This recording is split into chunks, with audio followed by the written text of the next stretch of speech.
Boy, do I look bad right now. I spent the whole day crying. I'm at the low point currently. I don't know where to start. Hello. My name is Irene, and this is my billionth. I don't think I'm exaggerating. This is my billionth attempt at making a YouTube video. Yes. So I grew up wanting to be a YouTuber. Now I know that sounds cringe because I'm pretty sure every YouTuber that's ever started a channel on this channel, on this platform, has said this thing, but I think it's true for whoever's actually passionate about it. Now I think I have a passion for it because I grew up wanting to be one. You see, ever since I discovered YouTube and I was watching Bethany Mota, Michelle Fun, The Queen, Tess Christine, Just Girly Thing, Valspire Family. So many cool YouTubers out there that are creating contents and they're changing lives. They've influenced my way of thinking. Some of those YouTubers have raised me. They've created the person I'm currently today. YouTube has been a very important part of my life. I've always wanted to be a part of that part. A lot of these YouTubers have influenced my way of thinking, and finding the right YouTuber for you, someone you admire, someone you can relate to, is so crucial and so important. And I guess not having friends has impacted this. I didn't really have many close friends. In fact, I only had one, my best friend. And one of our favorite activities growing up, because we've been together for quite many years, was filming ourselves. I've always had a camera in my hand, filming every single minuscule random thing I would do. I would film makeup videos, workout videos. It's just, no matter how much I like doing those videos, I never found them worthy of posting because, you know, people say you gotta find your niche, you gotta find what you're standing out for, what you're good at. And I just never thought I was really good at something enough to post on the internet and show my face out there. And I don't know, I was expecting myself to be that interesting as the people I liked watching so much. But YouTube has changed a little bit. It's more simple right now. It doesn't require any fancy editing, although that would be something amazing to acquire and to have. But what I think eventually is important in order to have a YouTube channel is to just get started at some point. And I was postponing this start for a long while because I'm a perfectionist.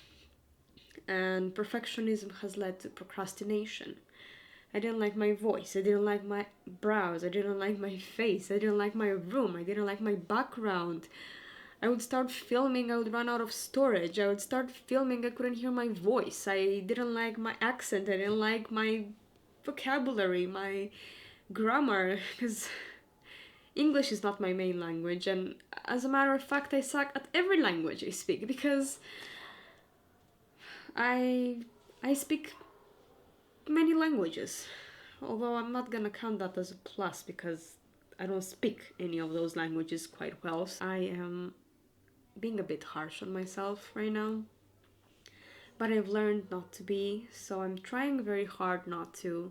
So I'm trying to lift myself up a little bit and do this little thing that I've wanted to do for so long. You see, I didn't want to make this another year's resolution because I've always put it on my New Year's list that this year I'm gonna start a YouTube channel. I'm gonna just give it a try. I'm gonna just, try it. Well, now's the day. Because you see, I want to do this so bad that I think about it every day. Every day I wake up, I think, oh, wouldn't it be cool if I were a YouTuber right now and I could film stuff? And I find that it could be a solution to my problems, even though I kind of think that's a little bit irresponsible from my side. I think it's just because it's been in my mind for so long that I should just get it out. I should just get started See how it goes. If it goes well, then that's gonna be perfect. If it doesn't go well, then at least I know I tried, you know? For every single thing that you do in your life. I'm pretty sure you can relate. I'm pretty sure you have something in your life you've been postponing, something you wanted to try, and you're just looking for the right moment to do it. So maybe this motivates you in some sort of weird way, because I don't think I've done a very good job at motivating you so far. Haven't even tried to motivate you actually. I'm mostly rambling in front of the camera. I've gotten so familiar with doing this, but I haven't gotten familiar with making my content. And I certainly didn't plan to do this on a day I've literally spent crying. I'm tired, and I recently, today, had something unfortunate happen at my job. And that's kind of led me feeling a bit uncertain, confused, a little bit scared. My mind's going all around places, and doing this thing that I'm currently doing right now is helping me calm down quite a lot, because I got a lot of things to do right now, but I just wanted to sit down and do something for me. And I think this one thing that I wanted to do for me right now is to film this video at my worst, because now I don't have to be a perfectionist about something. I know this sucks, so that makes me feel good. That's about it. I think that was a good start.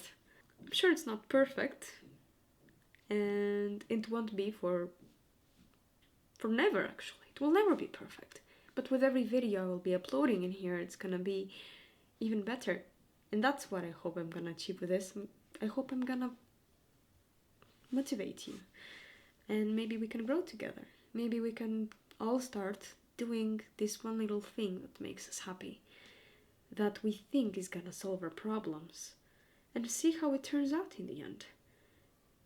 I can't wait to start on this journey. I think I have so many things to share, and now I can't promise a niche. Hell, that's one thing I've been struggling for a long time, is what am I gonna be known for? I'm not very fashionable. I don't have a big wardrobe to post fashion content, but I certainly do want to post something related to my outfits or something. Or how do I clean my house when I don't even have my own house? I still live with my aunt and my mother, and I don't clean my room very often because of my job. But hey, I mean, I don't have a job anymore, which is why I've been crying today. Woohoo!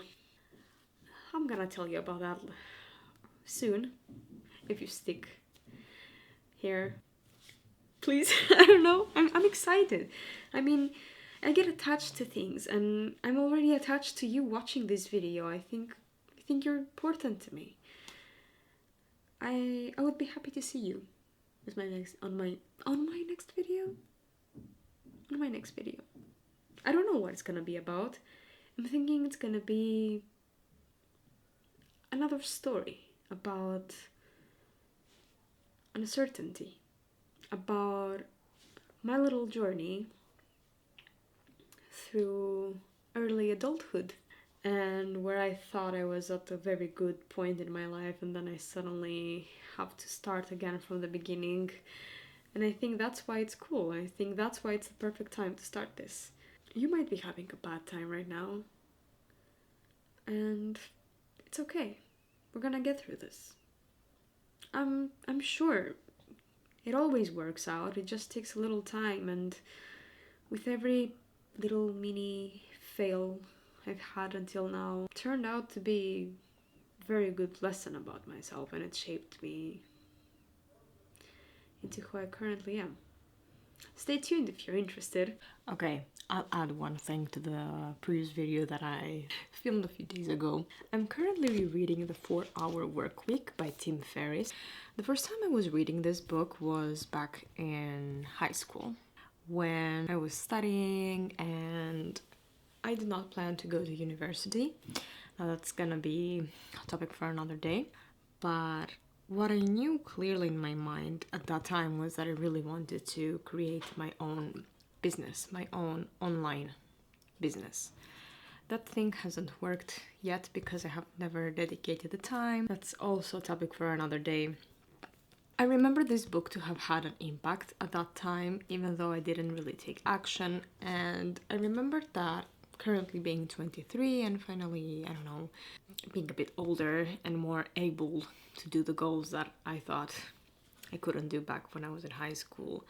I just got confused by my own wording, but basically I said, let me reread some main basic points from this book and see kind of what was it that influenced my thought process back then, because this book was one of the main reasons that shaped me into thinking that I did not want to accept a 9 to 5. It seemed crazy to me to work and show up at a job that's a mosquito in my room. I have a very hard time sleeping when a mosquito is buzzing on my ear. Just come closer. Come closer. Come. It's flying high. It knows its time is coming. Unfortunately, I'm gonna murder it. I apologize to the animal-loving community. I love it too, but I just know I'm gonna waste way too much time trying to kick it out of the house. Might try though. It worked a few times. I just opened the window and I lit the light outside the house and it was following the light and it left. But there's a high probability that instead of the mosquito leaving, it's gonna come back. And I just strayed away from my topic. I'm kind of confused. My camera is showing something along the lines of 0 minutes and I'm trying to understand if it's the battery that's gonna end or if it's something else. Quickly solve the problem. It was the space. I apologize. While I decided to reread this book, I was gonna skim through it. It has a few practical questions that got me to think about what my goals are in life. And I figured out that for some reason, a solution I keep coming back to every time I'm at a low point is YouTube for some reason. I guess it's been for so long in my head to do this thing that I just had to do it, you know? Because then it's gonna stay in my head and it's gonna be one of those things that I will blame myself for not doing. Because in my head, for me, YouTube was not about solving problems. It was more like a creative approach out there. Like, I mainly wanted to be the person that I was watching on the other side of the screen. You see, every time I would discover a new YouTuber that I liked, I would have that YouTuber be part of my life for quite a while. I frequently recheck on their channel to see what they'll be uploading, what they're sharing, their ideas, their lifestyle. I have YouTubers I follow for their travel content, for their friend vlogs, for their creativity, for their mindset, for everything. They're sharing very valuable ideas, and I just wanted to, I guess, be that person in the first place. And for many of those YouTubers, YouTube has slowly turned out to be one of those main income streams. And I figured, why wouldn't an income stream be something creative that I actually like to do? What's holding you back? So answering these questions in this book, and not only that, it's a thought process outside everything, like all the other books I'm reading that I have on my bookshelf and the content I consumed just said, you know, give it a go, give it a start. So I decided I was gonna give it a start. I was gonna try it. Through my work experience, I kind of narrowed down what I like, what I dislike, what I want to talk about. And I guess I'm boring you with this technical chit-chat, but I promise the next video is gonna be a bit more articulate. But this is just for me to start. And thank you if you are following until now. And I don't know, let's join my journey. What is this? What am I doing? Obviously, if you want to follow the journey, then I guess it would be safe to say that my goal is to gain subscribers. So if you don't think it's too soon, maybe you're gonna drop subscribe. Where does it go? I don't know. YouTube changes the layout. I don't know where the subscribe button is or where the like button is, or if you want to just leave a comment, tell me what is it that you want to start. What is it that's holding you back right now? We're gonna talk about this more. I look forward to get to know you, so I don't know. Don't be shy. Leave a comment. Bye bye.